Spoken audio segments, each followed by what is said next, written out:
property inspection and you do your research phase and you're looking at the building through all the means possible, one of the key components of that phase is identifying your roof access.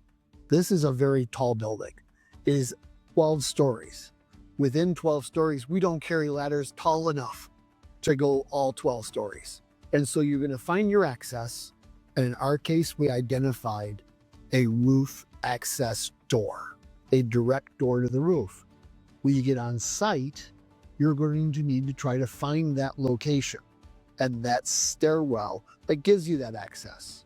One of the ways you can determine which stairwell it is to look for the placards or the signs for the stairwells. And in our case, you are required to have the sign that says roof access.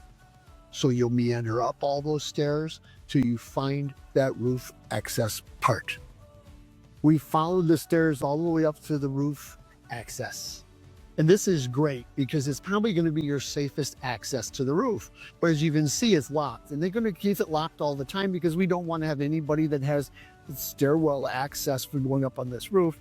So going to the person of knowledge, going to that person that's in charge of the building that's escorting you, they might give you a key or they might be here to escort you.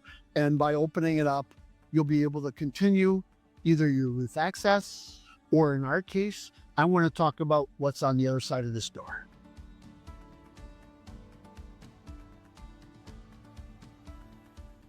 With the door open, you don't just stop there and just go right up on the roof. There's a couple of key components you can inspect before going on the roof. One is the door. You can look at the jamb, make sure it's not rusted. Look at the door slab, make sure it's not damaged. But I'm going to look right here at this curb first.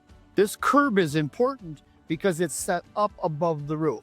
If we didn't have that, if we just had this flush and you walk straight out on the roof, any extra roof moisture from bad drainage or whatever could cascade under here, go down through this corridor. You can think of all the things that could flood on the way down. Having this up allows us to contain any moisture and not have it head down. So I would want to look at that before just directly accessing the roof. But knowing that I have a door access straight to the roof, I know that I can be confident and comfortable with the access and my safety going on this low slope roof. During that pre-inspection research phase, we saw the direct roof access from the doorway, but we do have multiple levels of roof on this building. And so having other fixed ladders or other stairwells might be present.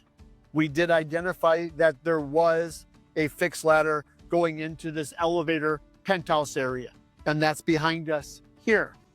But when you do these inspections, it's important that you talk to that person of knowledge and make sure that you have keys. These are so often locked, as we see that lock here.